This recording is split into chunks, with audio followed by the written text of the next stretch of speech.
Okay, so I know we've got a couple of people still joining, and we might have one or two joining a couple of minutes late, but in the interest of time and a packed schedule, I might just kind of kick us off and start with just some short kind of introduction points and just a little bit of housekeeping as well.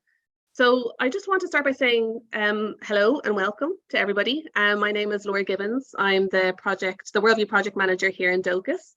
It's great to have such a high turnout today, and we hope that you're able to get something out of the session and that it'll be kind of interactive and you'll have the chance to answer put some questions to some of our speakers throughout as well. So I'm just getting a couple of housekeeping pieces out of the way first. So you'll have seen when you joined that this webinar is being recorded. It's very helpful to have it as a resource afterwards, and we'll be able to share that with you along with the presentations. So that should save you having to kind of furiously take notes and be able to kind of participate. As this is a Zoom forum, we'd ask you to keep your cameras on if you can, because it's always nice to be able to see who's in the virtual room, and then stay on mute. There will be an opportunity for questions at different points, so we'll ask you to either use the raise hand function or enter them into the chat box, and we can come to those at different points. It would be great as well to get an idea of who we have here today. So if you would like to, that'd be great if you could add in maybe your name and your organization that you're coming from today, and maybe kind of what team you're working in and what perspective you're coming from. It's always interesting to see kind of the cross-sector of interest when it comes to Worldview, whether it's kind of communications or public engagement or fundraising, advocacy, and global citizenship education. So it'd be nice to just see who we have kind of in the room. We'll also actually be posting some of the Worldview findings over the next few days on social media, so it'd be great to kind of interact with some of those too. So just as a reminder, and for any of those who are new to Worldview or to participating in the results webinar for the first time, just give a little bit of background. The Worldview project is funded by Irish Aid and tracks attitudes to overseas development aid within the Irish context to understand what people think about aid and development and kind of crucially why they think it. So Worldview arose out of as a response to kind of a collective need that was identified by Docus members for that kind of data and evidence on perceptions towards aid in Ireland. So having that evidence base to draw on is very useful for kind of a number of teams, and those data-driven insights can really help to kind of guide public engagement approaches, which hopefully we'll be able to draw out some of that in today's discussion. The survey has two parts, one that's kind of fixed, that kind of stays the same year on year, and then a second part that kind of can change and has the ability to be more agile and responsive. And we'll return to that when we come to our first speakers. So I'm just going to give a quick run through of how today is going to go.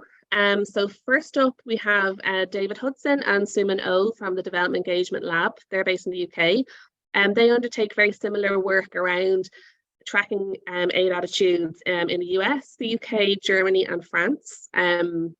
So they have a lot of experience to draw on, and they've acted as strategic advisors to Worldview since the very start of the project. So today they're going to talk, they're going to speak to that second part that I just referred to, which in the 2022 survey, which we are speaking about today, was focused on the war in Ukraine and cost of living crisis, and how kind of attitudes to both of those have maybe affected attitudes to aid within Ireland. So both Suman and David have to leave to join a prior engagement straight after, so we might take some short questions from them directly after they present, if you can keep that in mind. Then we'll move on to behaviour and attitudes. So they've also been a research partner with Worldview since the very start, and they've worked on each of the three surveys. So they've been able to kind of build quite a robust set of data that we can draw on. So they will present the most recent findings, which were undertaken at the end of 2022. So they'll kind of give an overview of some of the top line results, and noting that there's a lot more to dig into, and we'll be able to share the full presentation after as well. So then after that, after the presentations, we'll move to kind of a discussion, kind of a panel discussion.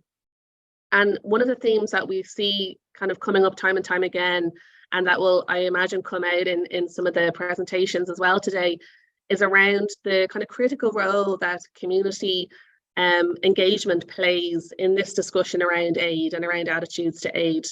And how it can sometimes be a way to engage new audiences and maybe reach some of those kind of on the fence and maybe movable audiences as well. So we've got three speakers from three very distinct perspectives. We've got Karen Casey from Trócaire, and we've got Marta Lid from NORAD in Norway, and then we've got Sophie Willis joining us from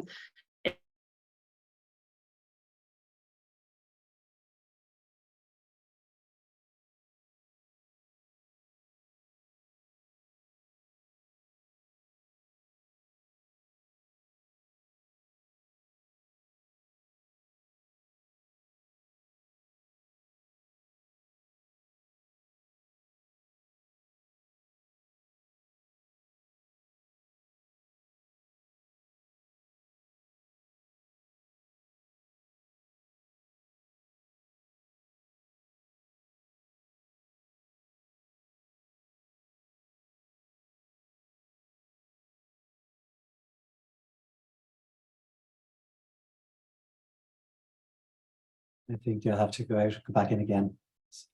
You might bear with them for a second.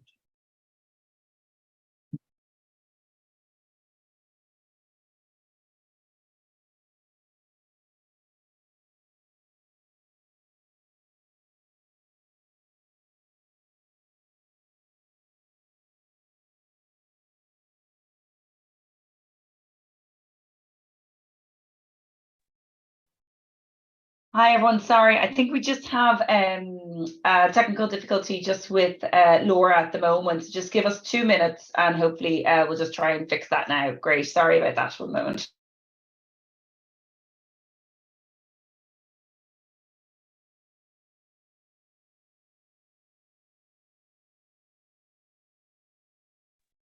So just, we might actually just continue on. So I'd just invite David as our first speaker, perhaps to go ahead while we're fixing that. That'd be great. Thanks, David. Thank you. Good morning, everybody. It's a real pleasure to be here. As was Laura was just explaining, what we're going to present here is from the back end of the questionnaire survey that went out. And we are focusing on the set of questions that we asked to try and understand a little bit better the impact that the war in Ukraine has had on people's engagement and donation behavior, and whether it's something that has drawn people into thinking more about international development issues, or whether it's actually crowded out and made people rethink their ability to give, etc. And then I'll hand over to Sumin, who then is going to talk us through a cost of living experiment that we designed, and that looks at a way of trying to get in through the back door a little bit into people's preferences around distribution and their own ability to share their own money. But Sumin will speak to that in a minute. So as Laura said, we work at the University of Birmingham, but we're part of a larger project called the Development Engagement Lab, where we conduct cross-national research with colleagues at University College London as well. We are funded by the Bill and Melinda Gates Foundation, and we carry out a whole series of different surveys over the year in those 4 countries. All of the data that we're presenting today and the analysis is a public good. So please feel free to share it, use it, cite it if you so wish to do so. And just to go back briefly, just to say that the data here, and B&A will speak to this much more, I'm sure, is nationally representative, and we've got a sample size of 2,500. So we can be relatively confident about the insights and analysis that we're sharing. Okay, so the war in Ukraine. So the first question we asked was how many people had donated to international development NGOs in the past 12 months, which is a question that we track and ask consistently 3 times a year. And so what we wanted to do with this, though, is try and understand and pull apart a little bit the extent to which people had donated specifically for Ukraine through NGOs such as the DEC and other Irish NGOs that have been working in Ukraine, and how many people had donated to a charity, an NGO, international development organization, in a context or for an appeal that was something other to do with Ukraine, not to do with Ukraine, and then what about the people who perhaps done both? So what we can see with the results here is that 48% of the sample of Irish respondents had said that they had donated to an international development NGO or charity in the past 12 months. Just for a bit of comparative data, that figure is a lot higher than it is in the UK. In the UK, it was about 25%, so 75% saying not donated, as opposed to 52% of Irish citizens saying they haven't donated. So when we probed a bit further, around 21%, around 1 in 5, said that they'd only donated to Ukraine. So there's a group of people here who aren't particularly traditional, perhaps, donors for international development issues, but Ukraine has made them make a donation in the past 12 months. Then there's 1 in 10 said that they had donated to Ukraine and another international development cause. And then there's a 17% that said they'd donated to a cause other than Ukraine. So we can see, I think, from this data that there has been a drawing in of people who haven't previously donated. This next slide uses the segmentation that B&A have. And going from top left to bottom right here, we have people who become more and more engaged in terms of the issue, the way that they feel about it, their attitudes towards it. So I think the 2 ends of that spectrum speak for themselves: the disengaged at top right and the global citizens at the top left, sorry, and the global citizens at the bottom right. Some interesting things to flag up here. As we go through the kind of the ladder of engagement, and as people become more engaged, there is an overall increase in donations. We would expect that. That's not a surprise. But I think the interesting thing here is that the empathizers are the ones where we see a really big jump all of a sudden in terms of going from not donated to make a donation. These are people who are on the kind of the periphery of being engaged. They have sympathetic or empathetic attitudes and kind of their orientation towards development issues, but they're not really that engaged. So it's very interesting to see that that's kind of the threshold where we see a big change.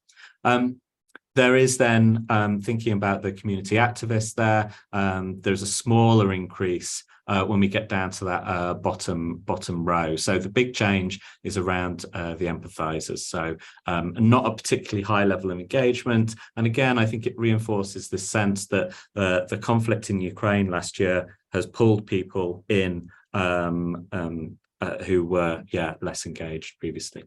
So in terms of the next question that we looked at here, we asked people about whether the conflict in Ukraine had, whether there had made a difference when they've made a donation to Ukraine. We asked them then whether it had made a difference to them making a donation to other causes. So this is the idea of, did it crowd out other things? Only 14% said their willingness to donate had decreased after their donation. So it's not a sense of, right, I've done my bit and I can walk away here, but actually 1 in 4 said that it made them more willing. So again, it's kind of like an entry point into thinking about further contributions. That said, the majority, 55% there, say it makes no real difference. So again, I think this is very good news about kind of growing the audience for the issues, the international development issues that we care about. In terms of, again, looking at these different segments, the empathizers there, that middle top one, they're the ones that we actually see this, I think, quite an over-indexing on the increased willingness to donate. So again, those people that are on the periphery, they're sympathetic or empathetic to the issues, but perhaps aren't fully engaged, are the ones that Ukraine has offered the doorway into these issues for. We then asked another question directly, asking people whether they think that not only whether they're more willing, but whether they're more able to make a donation following their Ukraine donation. About a third of respondents say that their ability to donate has decreased following their donation to Ukraine. So partly there's something going on here about having made the donation, perhaps feeling like they have less to share, but also the other context, of course, that's happening at the same time is cost of living crisis as well. But we do see, again, 50%, so half of all respondents say that they don't think it's made any difference to their ability to donate to other causes. And 16% actually said that it's increased their ability.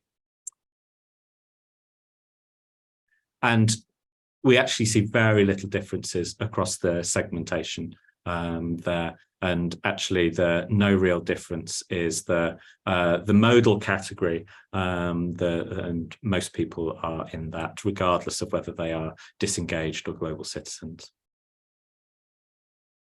So the next question that we wanted to ask was, of course, because part of what happened with the reaction, the international community's reaction, citizens' reaction to the conflict in Ukraine was to make donations, but the other part was how we treated refugees from Ukraine. And there's some work suggesting that maybe there's some racial things going on in terms of because Ukrainians are white, that they are more accepted than, say, for example, refugees that come from Afghanistan.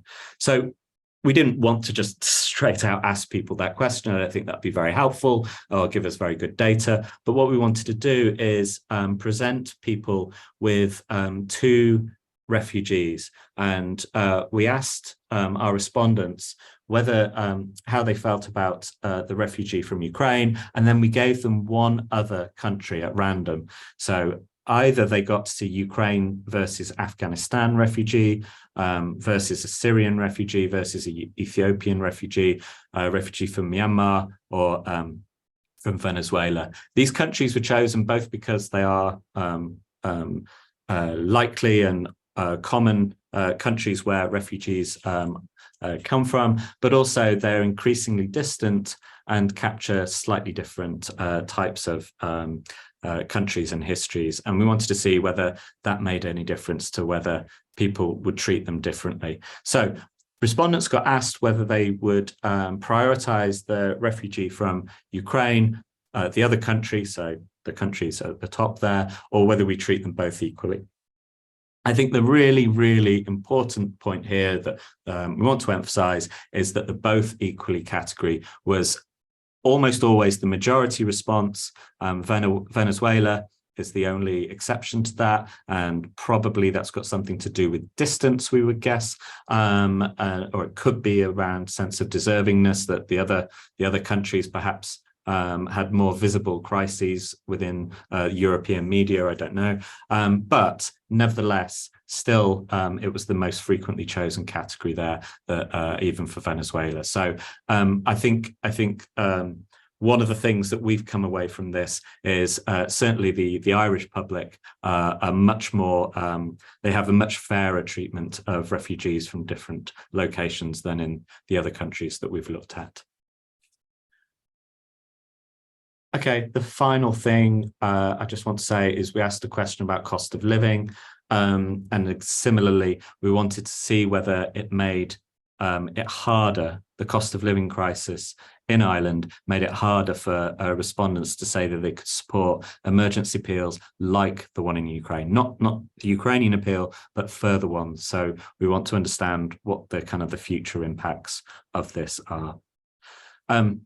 Nearly 2/3 say that they think that the increased costs reduce their ability to support appeals like the one in Ukraine.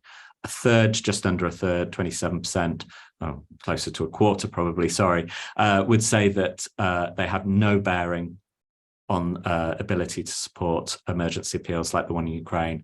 And only 3%, perhaps unsurprisingly, say the cost of living crisis makes it easier. I mean, one logic and one theory that there is some evidence for is that as people experience hardship, they actually makes them more able and desired to support others. But we see very little evidence from this question, at least, on that. So 6 in 10 say that domestic financial squeezes make it harder to support appeals like the one for Ukraine.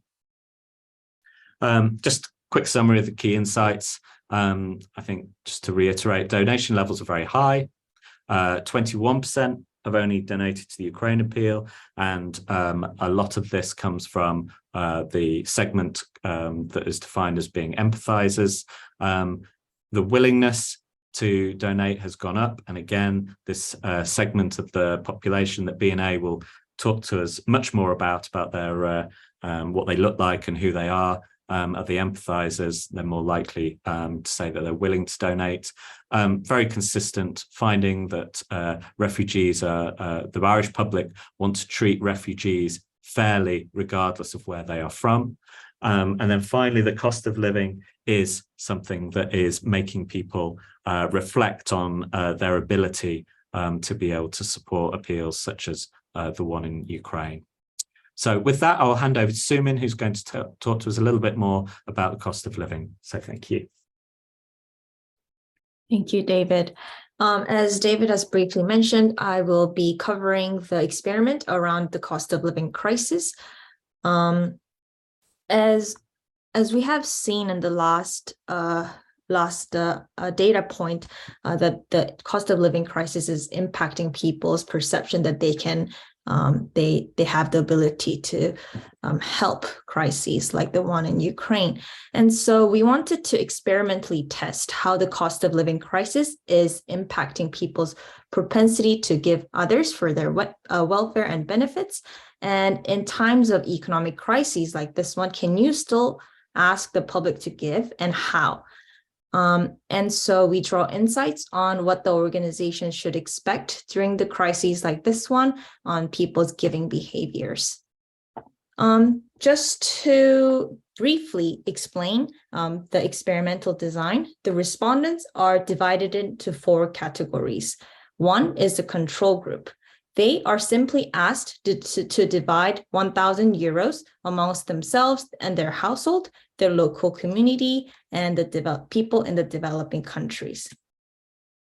In the first treatment group, they're asked to think about how their economic situation has changed from 2019 to today, which is October to November 2022 in our data. And then they are asked again to divide the 1,000 euros amongst themselves, their local community, and the people in poor countries.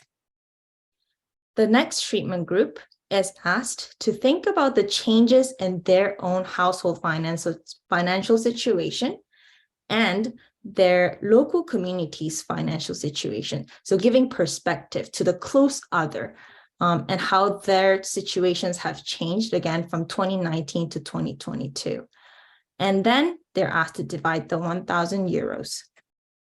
In the last treatment group, they're asked to think about how their financial situation has changed as well as the people in poor countries' financial situation, how it has changed from 2019 to 2022, and then divide to the 1,000. This gives perspective regarding the distant other in the developing countries that may be more geographically distant and emotionally distant from them.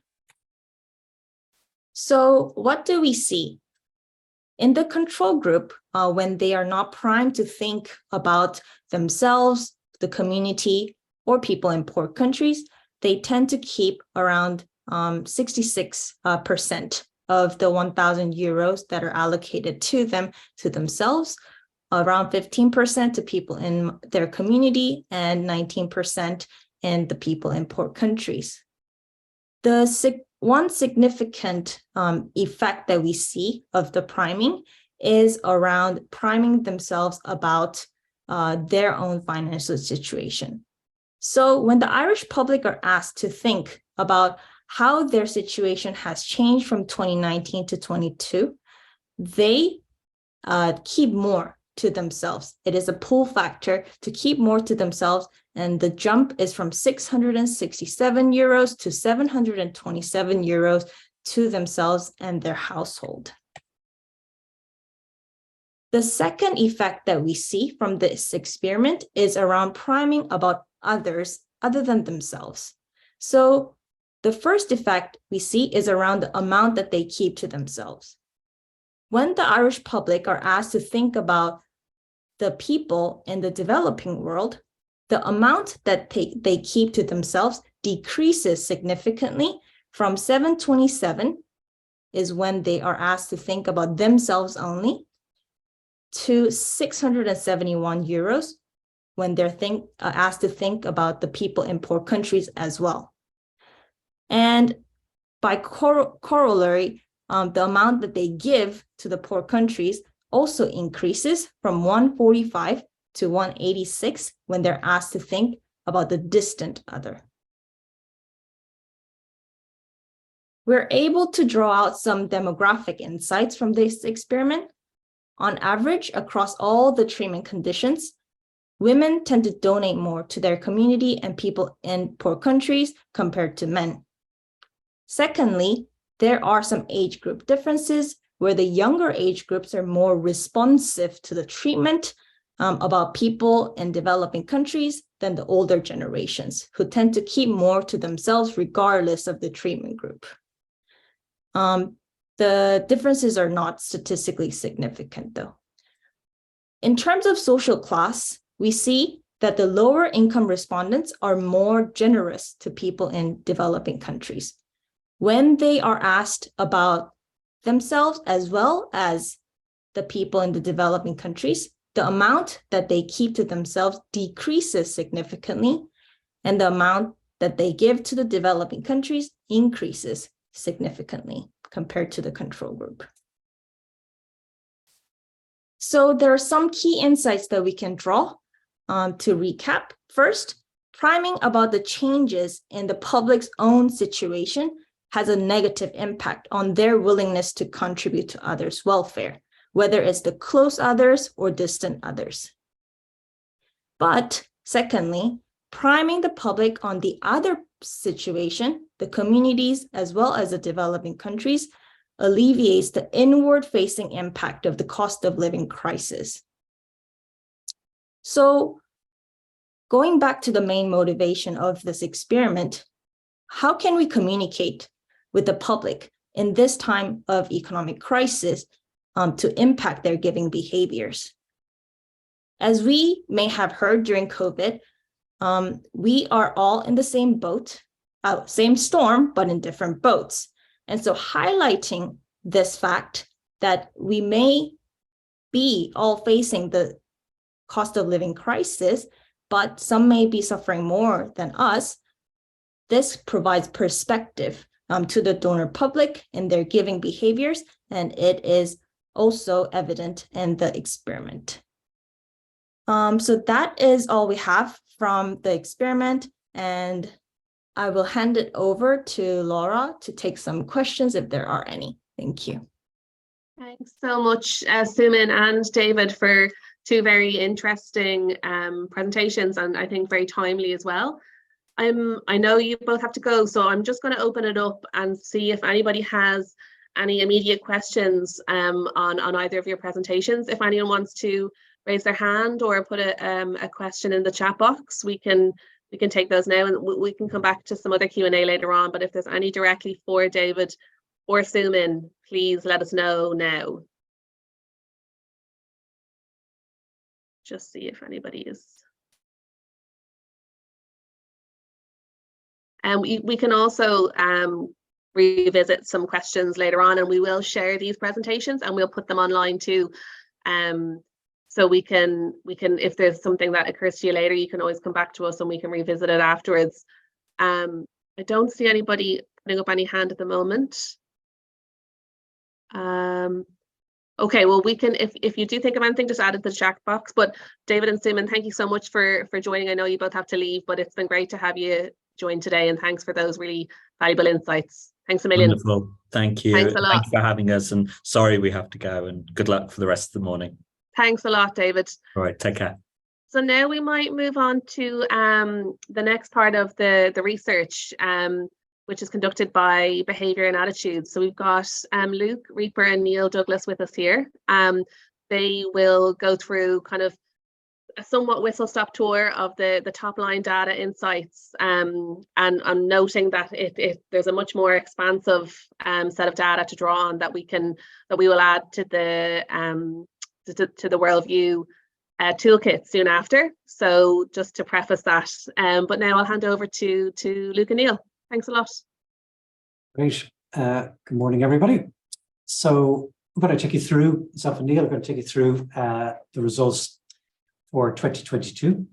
As Laura mentioned, it's part of a full comprehensive study that we conducted. So this report will be available for everyone to utilise in their own organisations, but also at a more broader level as well. So a little bit of introduction first off. I suppose, as some people know, the project's broken down into various parts. When it was first set up, there was a comprehensive desk research phase whereby we investigated, I suppose, data and research that was already existed across the world in terms of this particular area, and basically fed it into, I suppose, to inform, the design of the study, indeed the questionnaire content and other parts of the research as well. So very much grounded, I suppose, in rigor. Then I suppose we developed, as part of the first annual study, an audience segmentation. And as we all know, it's vital to have a robust segmentation to understand, I suppose, the various cohorts of the population in a greater level of depth, so that we can effectively engage with them, communicate with them, develop content with them, and so forth and that. And David had already took us through some of the insights from the work looking at the different segments. We'll tell you a little bit more about the segments and bring them to life a little bit more of that, because there's certain segments in here that are very much more engaged with what we do, but there's other segments where there's great opportunities as we move forward as well. And also, as well, we do an annual study, a comprehensive study, over 2,500 individuals each wave, whereby we track, I suppose, Irish people's attitudes and indeed behavioural engagement with, I suppose, what we're doing, looking at the drivers of support and looking at areas whereby we can change behaviour as well. So that's an ongoing study. And now that we're in the third phase of this, third year of this, we see some trends starting to emerge. And then there's a qualitative part, and Neil will take us through a snippet of this here today, and that whereby we're able to delve deeper to look, I suppose, beyond the stats and look at the motivations of the Irish public, and indeed certain cohorts and certain segments in particular, and to look at what overseas development aid means to them. Look at, I suppose, and start to understand, I suppose, the communication style, the channels, and so forth, in terms of how we can engage these audiences and that. And as we saw there previously from David, we saw how we were able to test out various ways of engaging with audiences as we move forward as well. So this is a 5-year project. We're in year 3. and we're building our knowledge. We're building this Bible, this thought leadership position overall in terms of this whole sector. I won't dwell too long on that one. So in terms of, so as I mentioned, it's the third report. It's over 2,500 individuals represented as population, quota control in terms of gender, age, socioeconomic status and region to reflect the Irish population. We also conduct 6 focus groups as well, where we look at, I suppose, those middle sort of segments that are not necessarily committed to overseas aid, to look at the potential and look at their attitudes, and we'll talk a little bit about that later on. And we conducted the most recent range October to November. So in terms of the key findings, so just in terms of the segments overall, so as we just tell you a little bit about these up front, so the higher up the segment is, as we'll talk about it, the more highly engaged, and lower down, less engaged. A little bit more to the right, the older they are versus younger on the left-hand side. So to introduce the segments, we've global citizens, so the most highly engaged segment with the sector, and that it's about 17% of the population, which is fantastic. It's male, it's under 44, more middle class, Dublin, urban. So highly engaged sort of segment. They see aid as very much as a humanitarian and moral imperative, underpinned by a sense of solidarity. They really believe, I suppose, it's the rich countries are exploiting, I suppose, developed nations, and support authoritarian regimes for their own interests. And that's really what the global citizens are about, and that's their stance of that. So highly engaged segment on that. There's a community champions, again, very highly engaged as well. So the next level there, about 9% of the population, a little bit more single, a little bit more than middle class still. And aid is seen is important due to a sense of shared humanity, justice, and solidarity. Again, they also see in terms of rich countries exploiting, see wealthy countries supporting regimes, and they see a legacy of colonialism as well, as they're the main causes for poverty, really, they see in the developing nations. And they over-index a little bit on special interest groups, bringing about societal change overall on that. And then with the multilateralists, which is quite a large segment, about 20% of the population, a bit more Dublin, a bit more older, they see aid as a basic human right. They over-index on global organizations being best placed to bring about social change.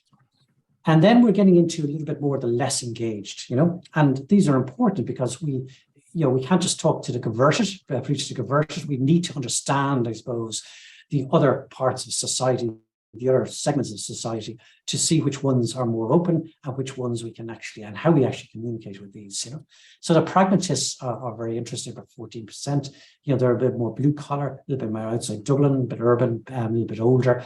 They see poverty due to corruption, war, conflict, inefficiencies, and weak governments, and that, They do support aid due to a sense of humanitarianism and shared humanity overall. But as you can see, the poverty that they see is due to more corruption, war, and conflict and inefficiencies.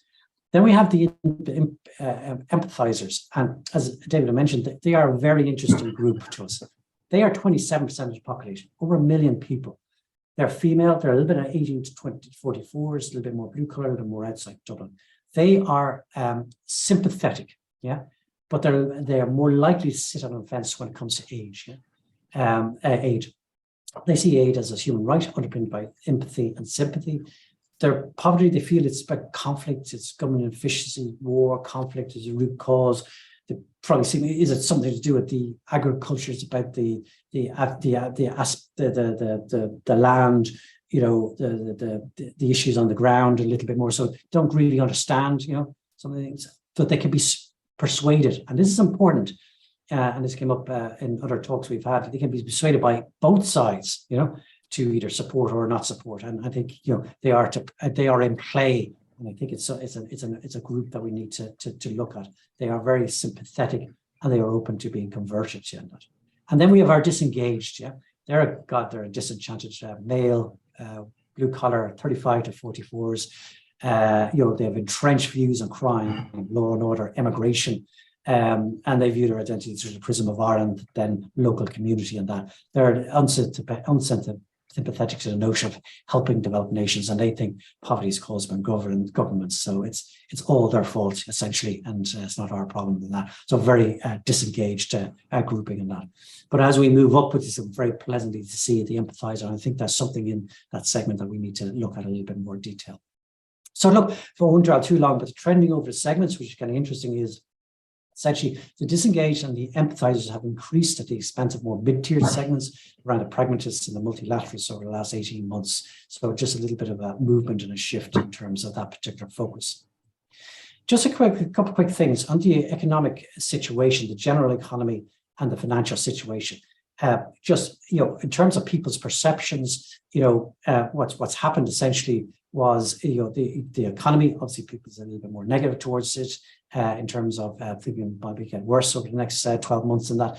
But really the stark difference, I suppose, over the trends really is their own personal financial situation of the household. And we can see that here, that has perceived to have got worse, in terms of obviously the cost of living crisis and that. And that's one of the key things that we're seeing, I suppose, in the most recent work. It's started to affect households directly in that. No surprise in terms of the most important issues facing Ireland, it's household bills, it's the house prices, the housing issues, and health services, and that's the key aspect in that. We've obviously more polls recently ourselves, and interesting, the household bills and issues have actually dissipated in the last while as we've become conditioned and got used to things a little bit more. It's still affecting people and certain cohorts of society a lot more than others, but housing has overtaken in more recent work that we're doing, and that is the pressing issue of that. And what is interesting when we start getting into the segments then is we can start to understand, I suppose, what are the issues for people in that, and as we can see, the pragmatics, it's around, obviously household bills and everything else affect everybody, but that starts to get into the pragmatists more, the health services, the management economy, more practical issues, which is kind of interesting. The global citizens, they would over-index on sustainability, for example, environment change. And interesting enough, the top engaged cohorts, are more likely to over-index on sustainability and global. Remember, they're more middle-class segments as well.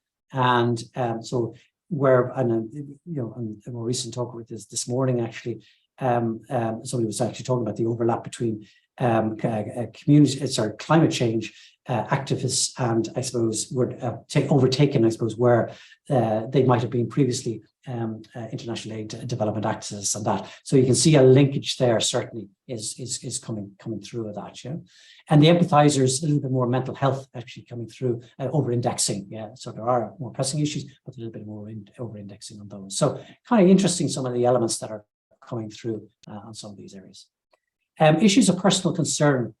So what do we see coming through overall? Economic crisis, climate change is there, war and conflict. So just in terms of these issues of concern, the ones that moved most was war and conflict. Not surprising given the current crises, economic crises, what's that mean for job security and wages and that, and immigration as well, coming through a little bit more as an issue of concern in that. So things are starting to change over time. They're the most pressing things.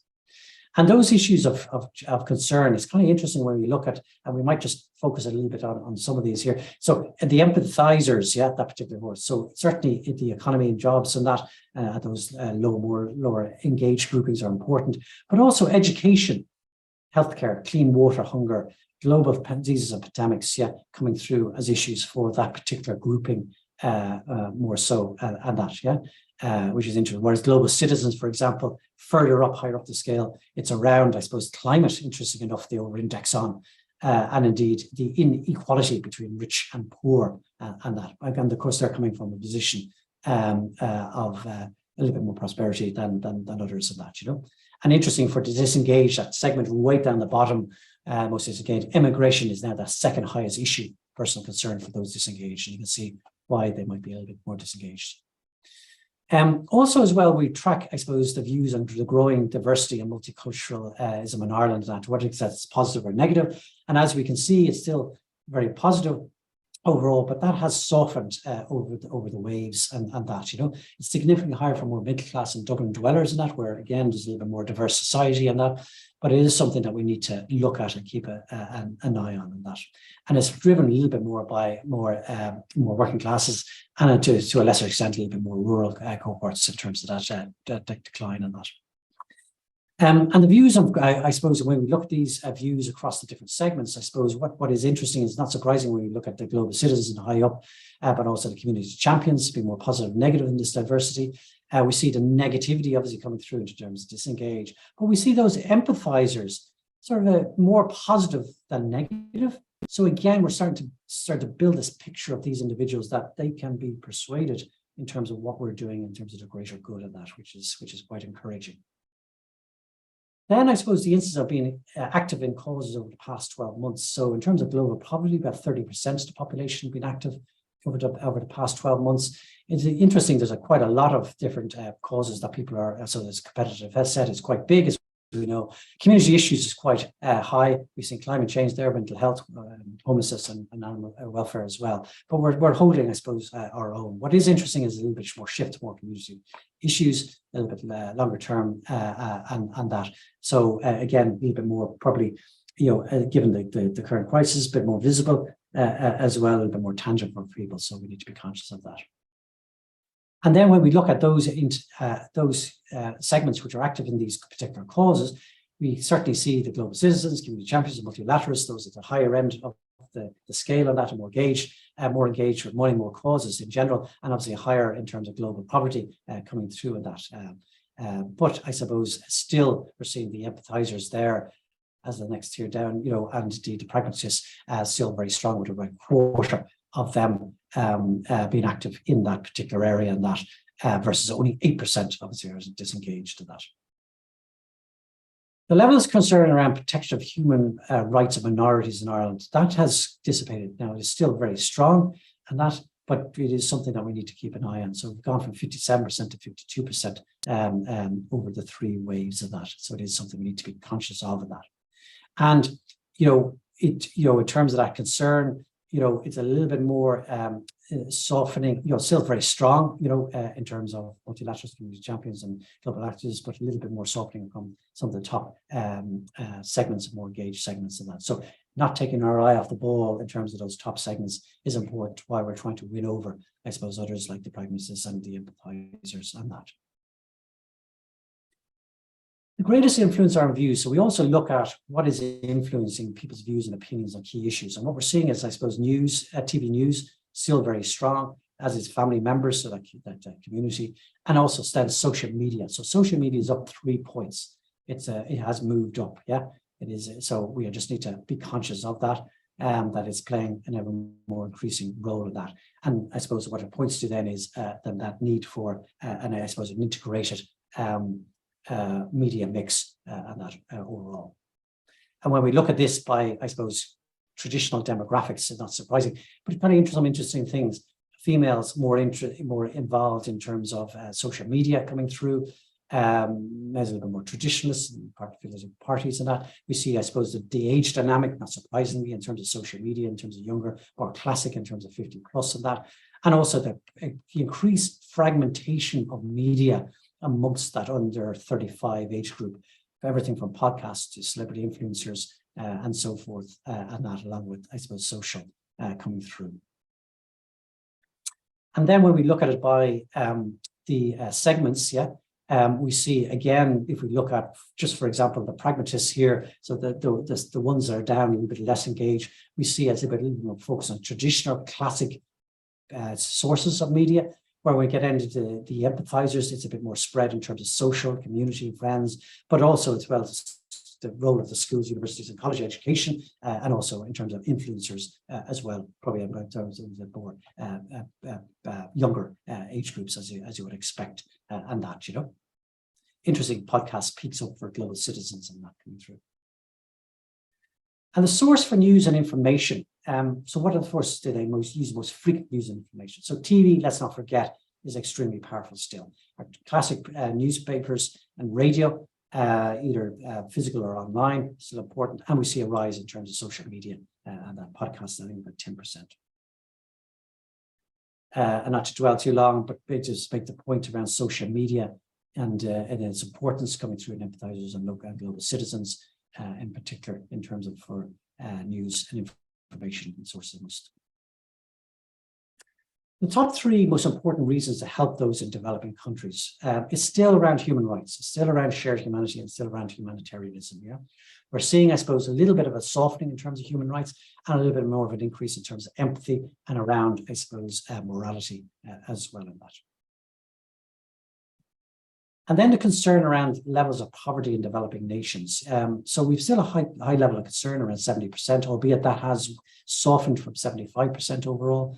And good strong across the different cohorts, even amongst the empathizers and the pragmatics, which are a little bit lower down the scale.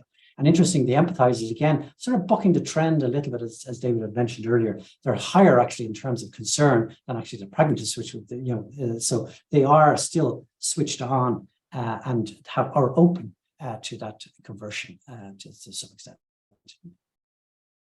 The main causes of poverty, it's around, people still think it's around government and private sector corruption in these countries. It's around war and conflict and around government inefficiency and incompetence. That's still the top three, and they remain similar and quite stable over time in that, The other challenge is as well, to what extent should we, to support, should we, Irish government increase or decrease the amount of money it spends, yeah? And I suppose the increase, encouragingly, is higher. Stay the same as about 41% and decrease about 23%.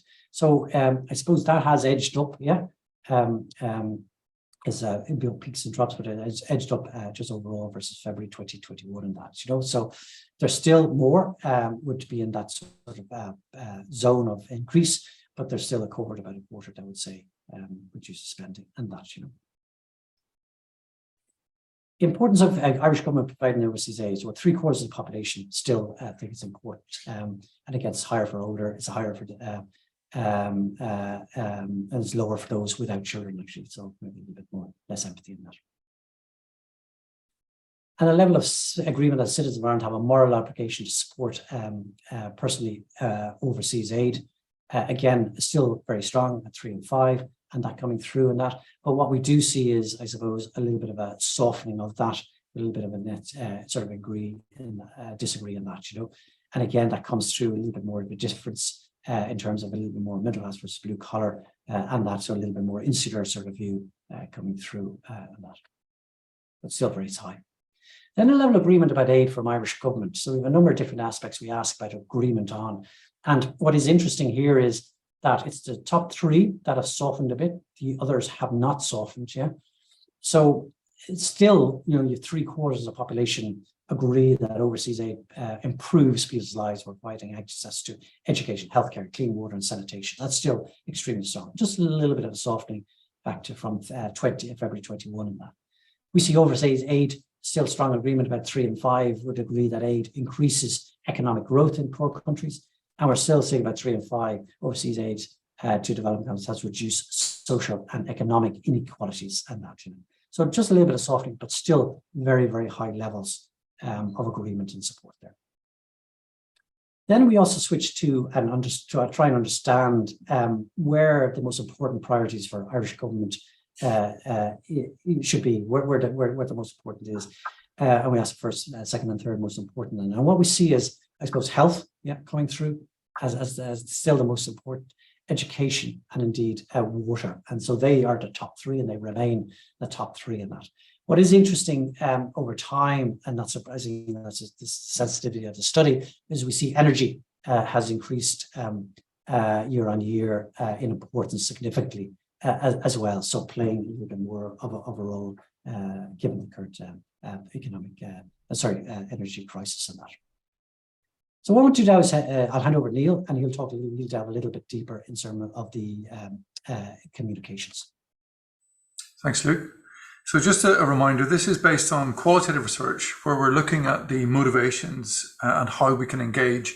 It's based on a series of online sessions. Each session lasted in the region of 90 minutes with 6 participants. Most of the fieldwork was conducted in November of last year, with a couple of follow-up groups with empathizers conducted just this month. So if we go on to the first slide, I've given you a summary here of the kinds of issues that are coming up in terms of what people think about. First of all, with sector questions for the attitude to giving, charitable giving. So there's a sense that a significant percentage is going on running costs. If you go ahead there, Luke. There is also a sense of scandals, high-profile scandals impacting, and the sense that nothing has been achieved. At the next level, in terms of the scope shift, there's been a decline in the influence of the church, the sense that things are more difficult to cut through because there's so much communication coming our way from a variety of sources. And there's also been a shift, particularly through social media, to focus more on the local sphere. So we tend to align ourselves in social media terms with the local area. And that's also expressed in the last three at the bottom of the page there. So there's the sense that we've prioritized home issues first, and that was arguably intensified during lockdown and during the pandemic.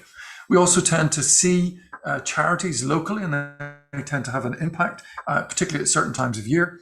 And obviously, lastly, there's a sense that we can see an impact of change at a local level. So overall, the Ukraine example has been a local event that made people sit up and take action.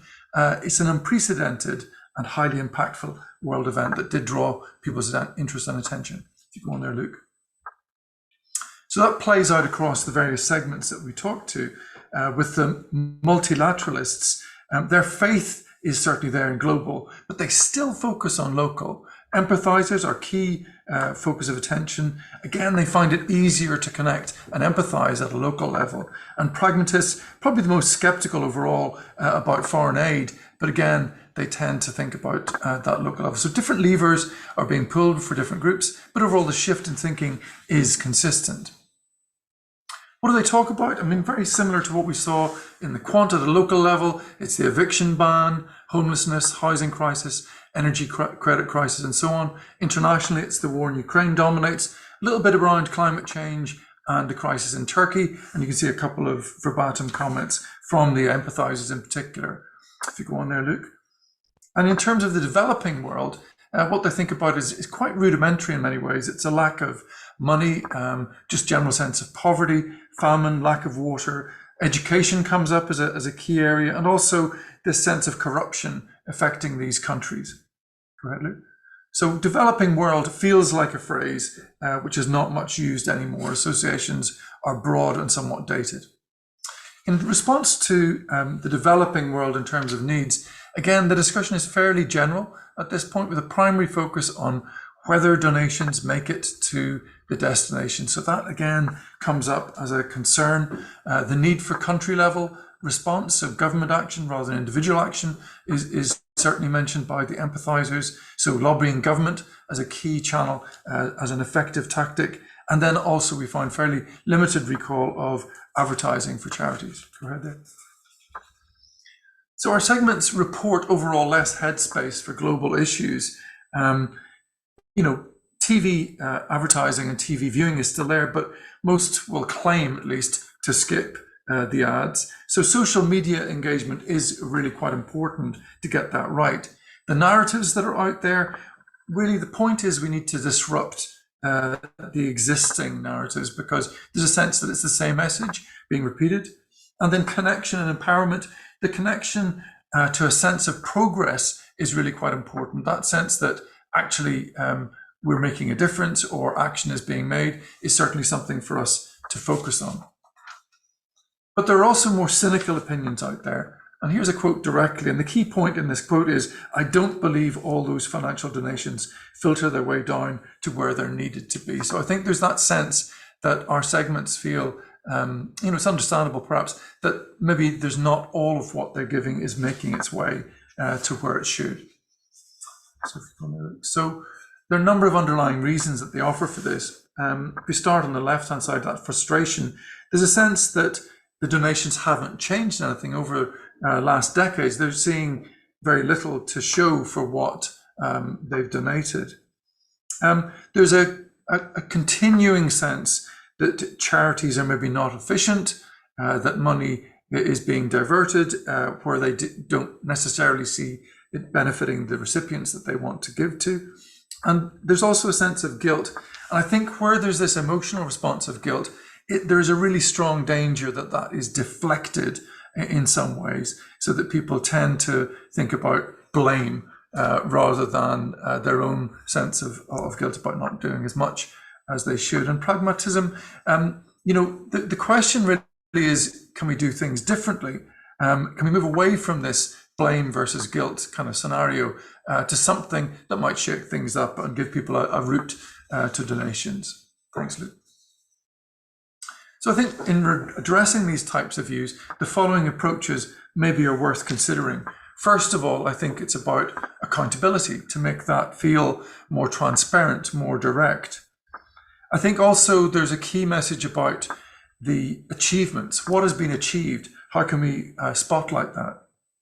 The new approaches, the sense that we need a new narrative, a new way of talking about things, or new ways of doing things are important.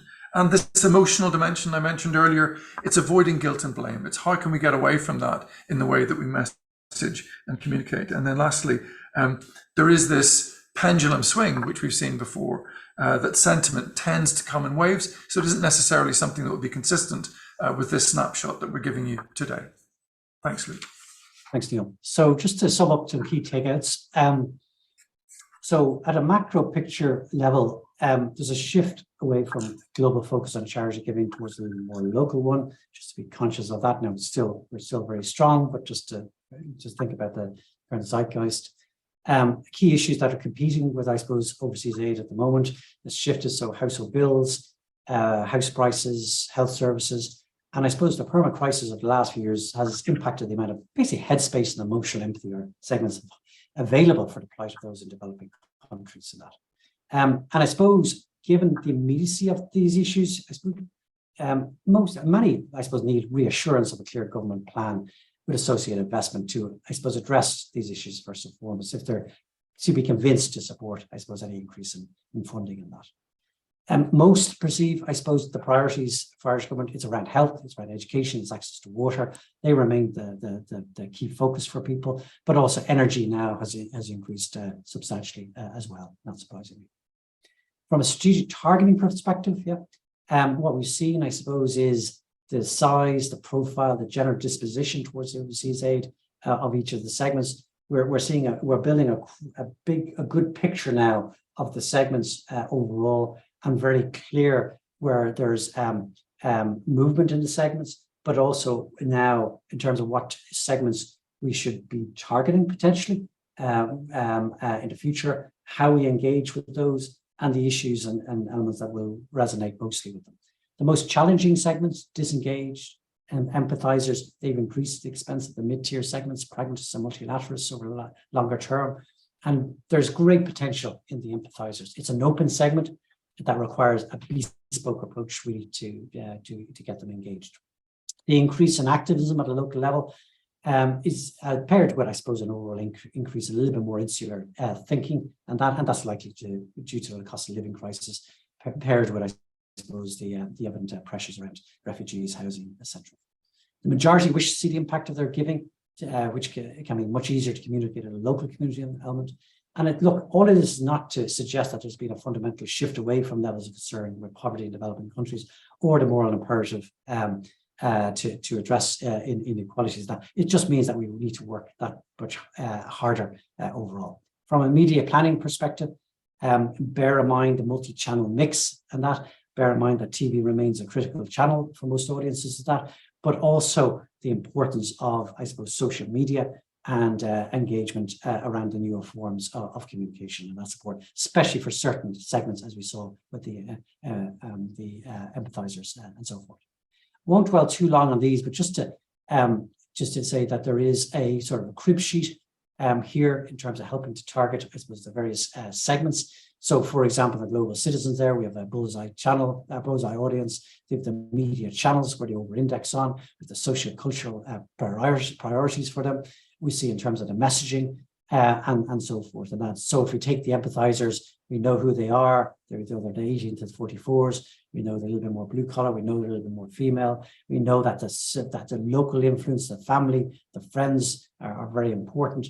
Also consider the education, celebrity influencers, and they over-index on social platforms as well as a source of news in that. They over-index on mental health as an issue, but issues of economic concern are obviously important in that, and the importance of education and healthcare in developing countries and global diseases are important. And they attribute poverty to, I suppose, the war and conflict, poor levels of health and disease, and insufficient, I suppose, local government investment in that.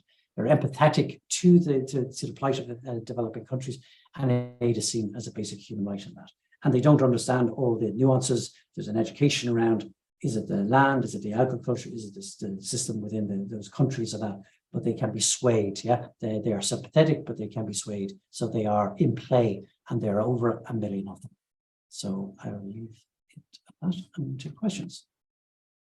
Thanks so much, Luke and Neil, for a really kind of broad overview of some of the key points, and to go into the qualitative and the quantitative side is really helpful, because I think it helps bring some of the data to life, and there's a lot there to get into. And just while maybe people are thinking of some questions, and before we get to the panel, I might just call on Elisa Cavasisi from Irish Aid, just to see if you might want to just respond, maybe, Elisa, to some of the points that have been raised this morning, just from your perspective, if you're able to unmute yourself. Hi, good morning, everybody. Just to say, first of all, thank you. Thank you to Laura, thank you to Neil, thank you to Luke for the presentation. We really value this project. We have had a lot of discussion recently on where do we go from here. It's interesting to see that there are some trends that have been identified with the third wave in some decline, and it would be very interesting, I think, now to see if some of these data are confirmed in the fourth wave, so the decline continue, or maybe we have a kind of improvement, especially on some areas. I think from our perspective, there is nothing dramatically new or that we haven't heard before that is coming out from this research. But I think the very strong value and the reason why we really support this project is because we have now an evidence there that we can really use and we can refer to when, in our case as Department of Foreign Affairs, when preparing briefings, when being asked a question from our minister. So I think there is a very strong value in having all the kind of information collated, and also being able to sometimes to counterbalance some argument and say, well, this is what we think, but actually the evidence shows something else. I was very interested, Neil, in the last kind of few slides, because I hadn't seen them before.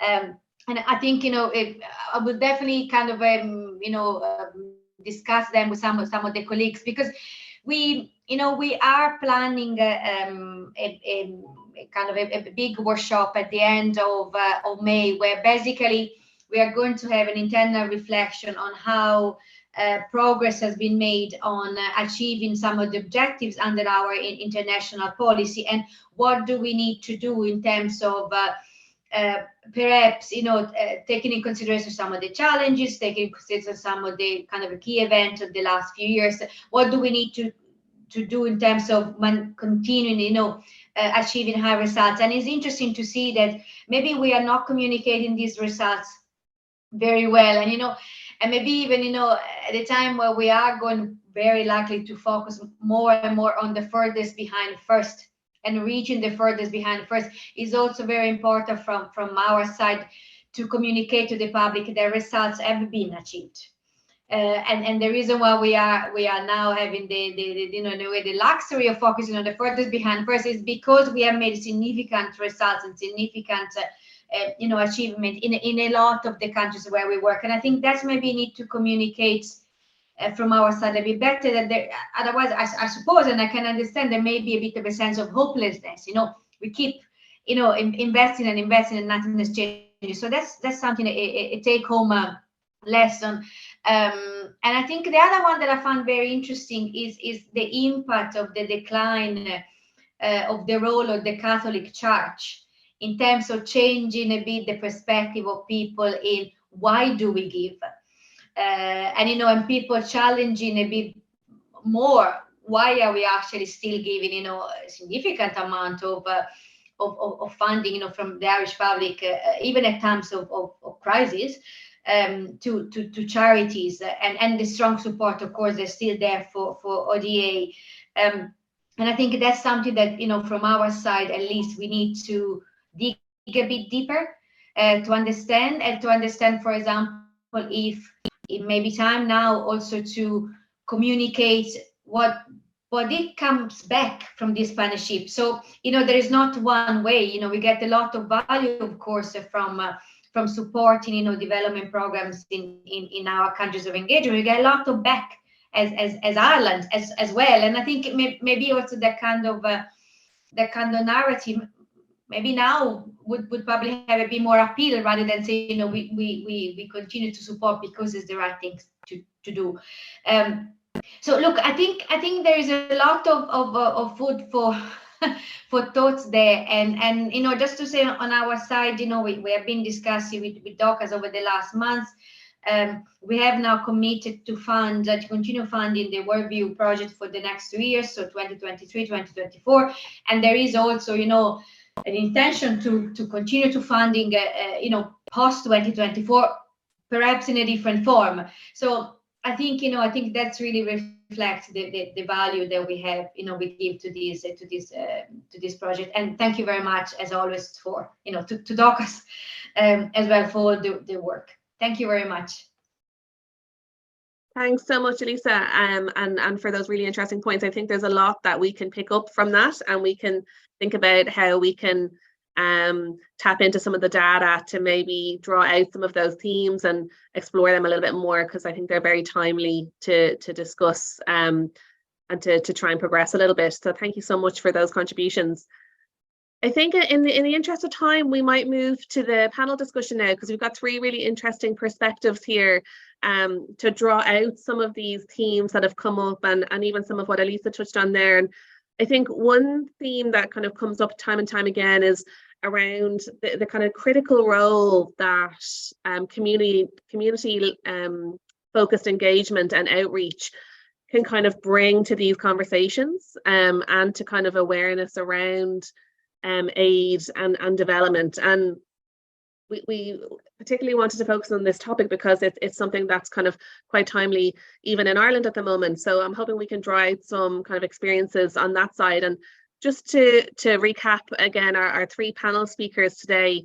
So we have Karen Casey, who's the head of community engagement and outreach at Trócaire, and in her role, she has responsibility for campaigning and activism, engagement with Catholic Church stakeholders and audiences, and then across the development education spectrum as well, and also the volunteer program. So Karen has a lot to kind of draw on in terms of her kind of work focus at the moment. We also have Marta Lid, who's the project manager for the National Sustainable Development Goals campaign with NORAD, which is a Norwegian agency for development cooperation. So she's worked on several kind of large scale projects over the last few years that have kind of been kind of innovative communications and public engagement campaigns around the SDGs. So there's one called the Food Effect, the world's most important goals, and then the Enlightenment Trail. So she can hopefully bring in some of that kind of communications, campaigning kind of tactic side to the conversation as well, based on some of the successes that they've seen in being able to raise awareness on certain topics. And then we have Sophie Willis, who's a field organizer with the Aid Alliance. So in her role, based in the UK, she works with volunteers to campaign on issues of global justice, solidarity, international aid and development, and then welcoming refugees and tackling the climate crisis. So she's working quite closely with a number of different working groups across the UK development sector, and is working on a number of kind of strategic communications projects within this kind of topic and wider space as well. So 3 very different perspectives, but all kind of working in a similar field, and hoping that we can draw out just some of those examples of how it works for them and in their context. So I know we're kind of running tight on time, so we'll try and get through a couple of questions and see how far we get. But based on what we've just heard from Neil and from Luke and David and Sumin, there's a lot of information there. There's a lot of data to dig into. I might just start by asking, how in your roles has kind of research and data data-driven insights, I suppose, more than just the data on its own. How has it informed your work around community engagement approaches and your practice to date? Because, you know, research isn't just a nice to have, and it's only as good as its usage. So how have you been able to kind of apply that? And Karen, I might start with you for that one, if that's okay, just to get your take on that. Yeah, thanks a million, Laura. And just to say thanks again to yourselves and DOCUS, to the Development Engagement Lab, and to BNA for the presentations this morning. There's so much information there that you kind of need to also take it away. Even though I've seen it now once or twice at this stage, there's still nuggets being uncovered, even listening to the presentations again. So yeah, and thanks for inviting me to sit on the panel and discuss this area of community engagement. I suppose to meaningfully engage with communities of people, whether you're doing that face-to-face or online, I think we'd all agree that it's extremely important to have a good understanding of who they are, where they are, what's important to them, and why it's important to them. And therein lies the significance of the Worldview Research Project, because it addresses all of these, and it's tailored specifically for our sector. And it breaks the Irish public down into those meaningful segments. So I suppose in TROCRA, we're constantly engaging with people in Ireland to increase their knowledge and understanding of global development issues, and also Ireland's role in supporting the communities that we work with overseas. As you said in your intro there, Laura, the areas of work that myself and my colleagues in the Community Engagement and Outreach Unit are responsible for, you know, span across church audiences, dev ed audiences, so that's with educators and young people, volunteers of all ages and ethnicities, and then obviously our focus on campaigning and activism. So two key takeouts from the Worldview research that have been particularly relevant for our community engagement work are, firstly, the importance of demonstrating the impact of TROCRA's work overseas to those key audiences in Ireland.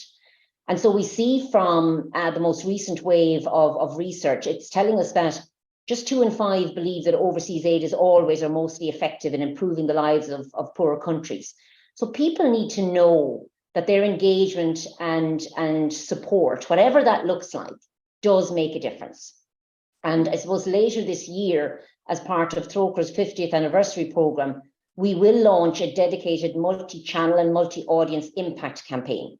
So that will show Irish people's support and how it has made an invaluable difference to the lives of some of the most vulnerable communities we work with for the past 50 years. And I suppose the second key takeout for me is the importance of Irish people's awareness and understanding of Ireland's overseas development programme, and the absolute necessity that as a country, we continue to support vulnerable communities in the global south. So again, the data from year 3 is, among those who feel it is important for Irish people to support poorer countries, government and corporate funding are seen as very important.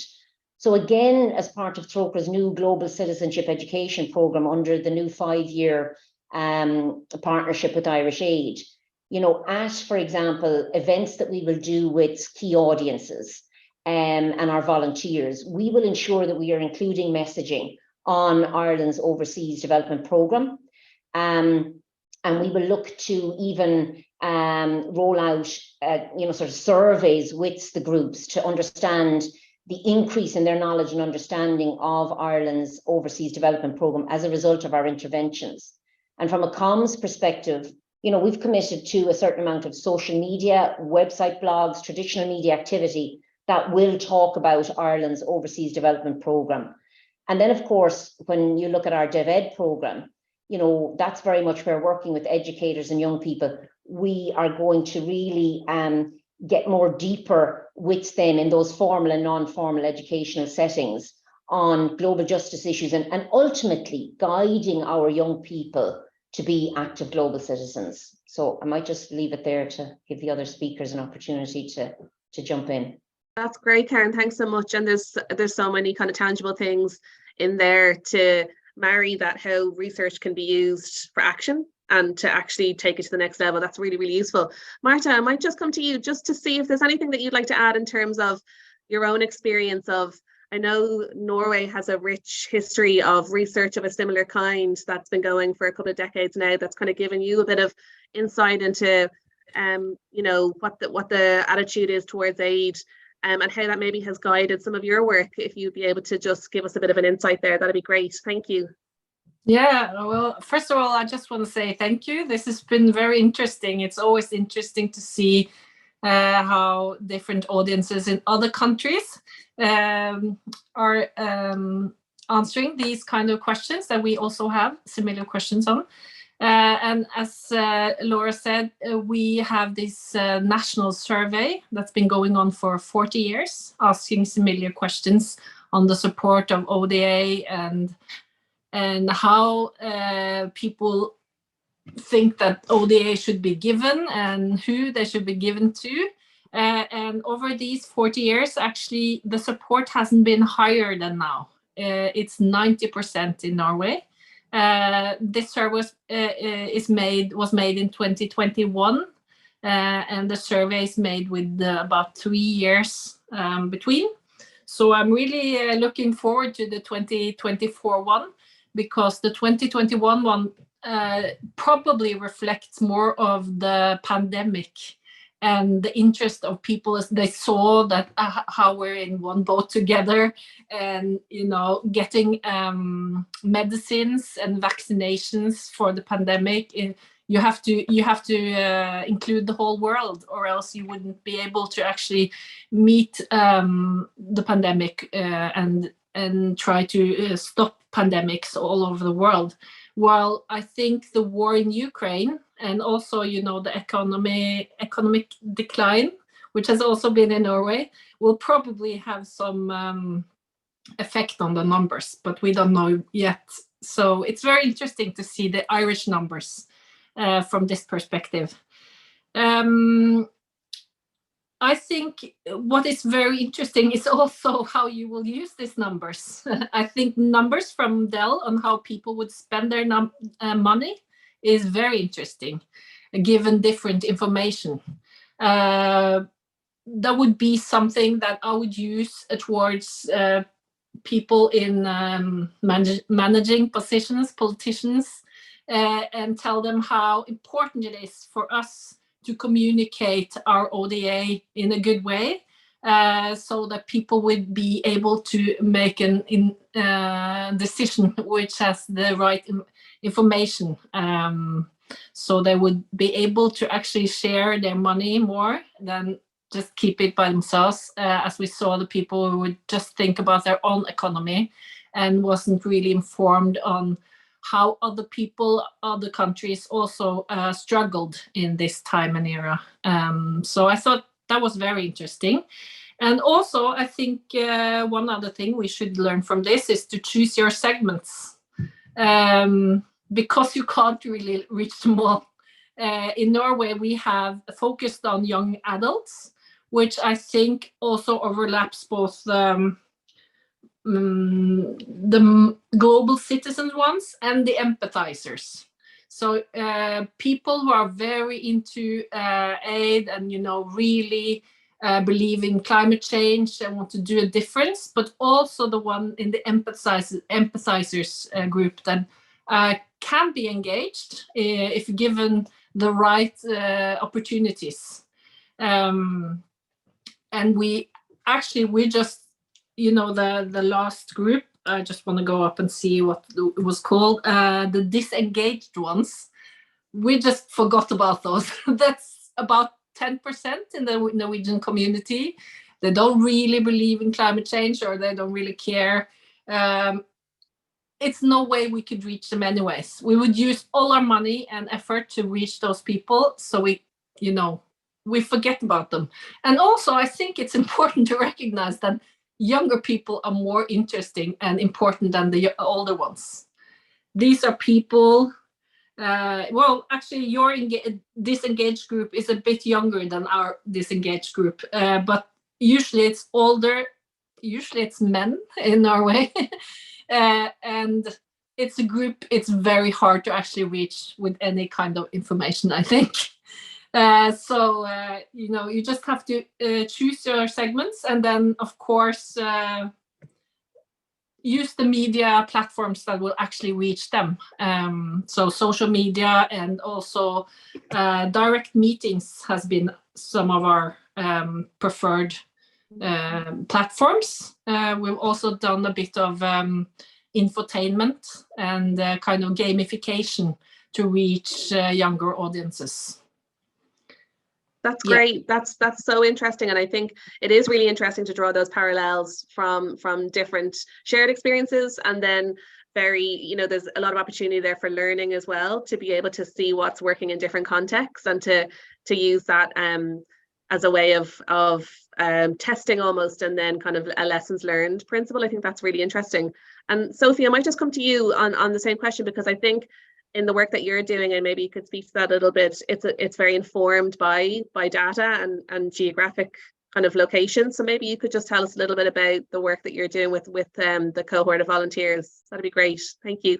Of course, thank you. Yeah, and a big thank you for inviting me to speak, and it's been great to hear all the presentations before and hear from others as well. So yeah, our team at the Aid Alliance supports 70 local campaign groups across England on global issues, aid and development, climate crisis, welcoming refugees. So we aim to bring supporters together to kind of campaign and volunteer on these issues in their local areas, but also to reach less supportive audiences, like we've kind of been talking about today, to hopefully shift the dial on public opinion on aid to be more positive. And we're very kind of insight-led, particularly with audience segmentation from Dell and other kind of insights they've got in terms of aid support generally. So yeah, really rely on kind of research and data in that sense. I guess a specific example is that we regularly use digital engagement approaches, primarily through Facebook, and that's because, knowing our audience, a lot of the audience we're trying to reach are on Facebook. I think we saw in some of the presentations earlier as well that social media has increased in terms of where people are kind of engaging and getting their news from. So we've run over the years a number of Facebook field tests, broadly kind of two different sets of engagement. So one might be to a more supportive audience. So that's when we're trying to engage with supporters to potentially volunteer and campaign and come together in a local area to attend an event or to take an online action, for example. And then another form of engagement is to those kind of less supportive audiences. So our kind of key audience to hopefully shift the dial on their opinion on aid, and encourage them to engage more with our issues. All of our online testing is done through our local campaign groups' Facebook pages, so it remains kind of rooted in that sense of local identity, local community. It's non-political, and we kind of deliberately target that audience beyond our kind of supporter base to hopefully kind of bring them along. We test a range of content, so mainly video clips, and we tend to use kind of local people who the audience that we're trying to reach would be able to see similarities with and relate to. So a kind of people like me approach that they can see. Talking initially about themselves and kind of more local domestic issues, but then broadening that out to global issues as well, to draw links in that way.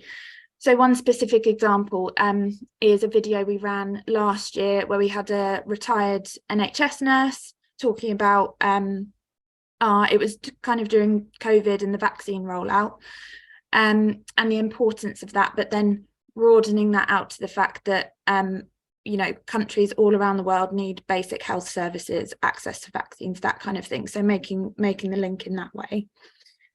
And as we test this content, we kind of put out videos not just on kind of healthcare, but lots of different aspects. So welcoming refugees, perhaps education, schooling around the world, that kind of thing.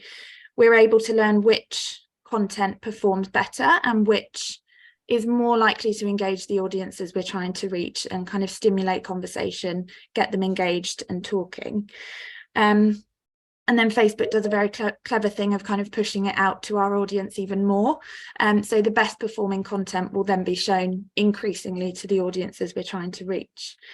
And we've done multiple tests in this way over the last few years. So we're kind of now being able to create a really good, strong picture of what kind of messaging, what kind of content does reach and kind of resonate, I guess, with the audiences that we are trying to reach. So yeah, I think that's one specific example on how we have kind of used data not just to identify audiences, but actually continue to test and learn as we go at what's the best way to reach people and how do we talk about aid and kind of bring people along on that.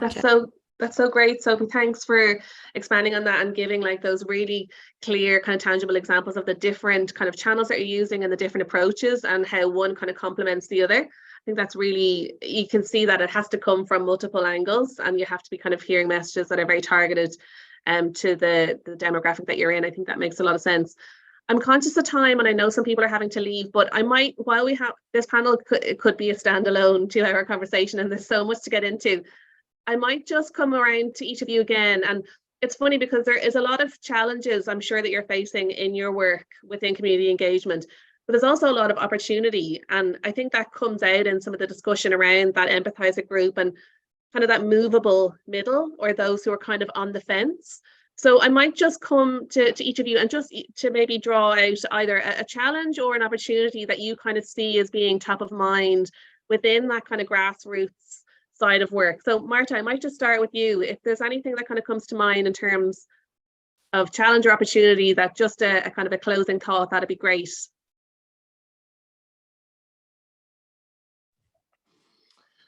Yeah, I think in your segment with young women that was very interested in themselves and also in of course health, which was the interest of them, I would find like similarities, things that they would be interested in Ireland, and see if there's any similarities that you could draw them into in overseas aid as well, or international global issues.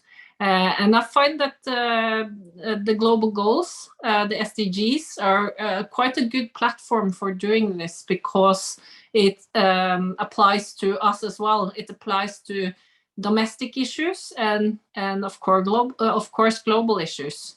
So what we've done is to cooperate with some local influencers, Norwegian influencers that are working on food influencers, and to talk to them about the food in Norway, and also the food that can make a change in other places in the world, and through them that we reach this kind of audience, the young women. I think that's a great point, and it's great to draw out those specific themes, and there's a lot of kind of creative approaches and tactics that you could use in campaigning around something like food and to bring the SDGs into it. I think that's a really, really good point and something we could think about, maybe targeting, drawing out those themes a little bit more. I think that's very, very useful. Sophie, I might just come to you. Is there a kind of a top of mind challenge or opportunity that you can kind of, that comes to your mind in your own work around community engagement?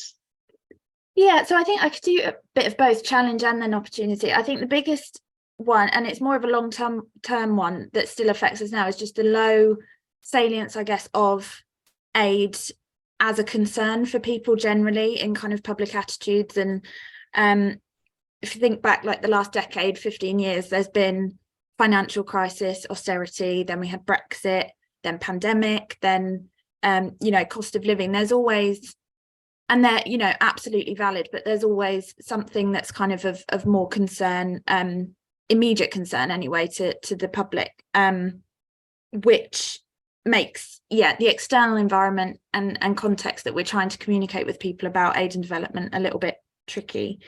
But I think being able to talk to people, I think, so we as part of the work we do, we hold street stalls all year round, really, to engage with the general public in the locations we're in, and just being able to kind of listen to people, meet them where they are, and try and find the merit in, you know, their argument, valid kind of concerns and oppositions. And I think we, you know, the presentations kind of showed the concerns that people do have, and not assuming or even trying to necessarily change their mind, but just giving people the opportunity to kind of hear alternative viewpoints, rethink maybe their own viewpoints, and hopefully shift the dial a little bit, and encourage them to change their mind themselves on some of these issues as well.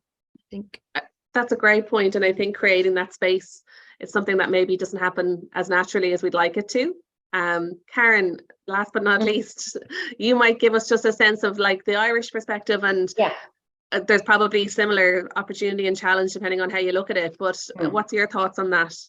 So yeah, look, I mean, there probably are a number of challenges and opportunities that I could talk about, but given the time constraints now, I suppose one I maybe would highlight is a key emerging challenge, certainly in Ireland anyway, and that relates to sort of the polarized views and the rising far-right narratives, particularly at community level. So the ones that are, you know, anti-migrant, anti-refugee, anti-ODA indeed. And so we need to very proactively consider, as an INGO sector, how do we continue to respond to that? And where are the opportunities then to respond to that? So, you know, I'm reminded, you know, certainly over the past number of months, in Trócaire, our youth officer has been working in collaboration with an organisation called Youthreach. Now, Youthreach is an education, retraining and work programme for early school leavers. And so what happened was, as a result of us working with Youthreach, it became apparent that, you know, a conversation started with regard to community responses when protests, anti-migrant protests are happening in communities. And so exploring this through a development education lens. And our youth officers start to engage with the Youthreach youth workers to understand how could they have conversations with their young people. And very importantly, how can they reach out to young people who are involved in or at risk from far-right mobilization and even victimization. So what we have crafted is a workshop. And so what it is it's a simulation space that the Youthreach participants are invited into, where they actually are forced to flee their home, if you like. So the young people, they choose, you know, in this simulation space, what they need to bring with them when they're forced to flee. They must build a temporary shelter. They must navigate a border crossing as part of the simulation. And throughout this gameplay, this simulation, they have to make tough decisions about who they trust on their journey. So the simulation has been a very meaningful way to cultivate empathy and deepen those young people's understanding of a refugee experience. And the workshops have actually been really successful, you know, in offering that space to explore the current context. And indeed, what we found in some of the workshops was some of the young participants are they themselves seeking refugee status in Ireland. And those workshops were the first time that they got to share their stories with their peer groups. And it was fascinating to see some of the young people who would be of Irish ethnicity viewing the other young people in the group who would be of non-Irish ethnicity, and the interplay. And you know, some of those young people would have been on anti-migrant marches the night before they participated in that workshop, and to see the penny dropping in those spaces with those young people as they heard the stories of their peers who are seeking refugee status, it was really quite powerful. And you know, it starts that conversation, and it's at that level that you are influencing young people and educating them on what it actually means to be a global citizen. Thanks so much, Karen. That's such a great example, and it's such an innovative approach as well. And I think there's a lot in there to share in a wider forum and to come back to. And I think we can pick this conversation up and draw it out more in the next time we meet. And I'm conscious of time now, and I'm conscious that people have other commitments to go to. But just to say thank you so much to Sophie, Marta and Karen for just allowing us to dive into one of many themes a little bit more. And hopefully, we, as I said, we can pick it up again in the future. But just to close us out, and just to say thanks so much for everybody to participating today. I might just hand over to Jane Ann just to have a few closing remarks and to just close out our session today. Thanks very much, Laura. And just to reiterate my thanks to all of the speakers today. It's brilliant to have both B&A, Development Engagement Lab, but of course, Sophie, Karen and Leah as well, to bring all of that knowledge back to kind of practical application, which is really important. And it's just to mention, we did have a CEO breakfast this morning where we discussed some of the initial findings. And I think we just, we're keen now, together with Laura, to see how we can move Worldview forward to support you in trying to see how we can apply some of this research in a very practical way. So of course, this webinar will be online hopefully very soon, and you can share with any colleagues or those who you think may be interested.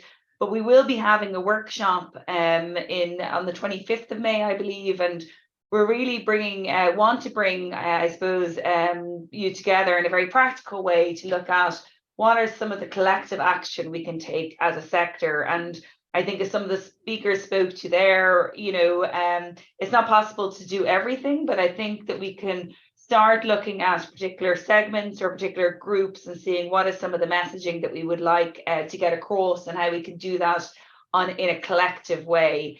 And it's also just to mention that Laura is a huge resource of knowledge and expertise in-house, and she is very happy to engage with any of your organizations to go through the research.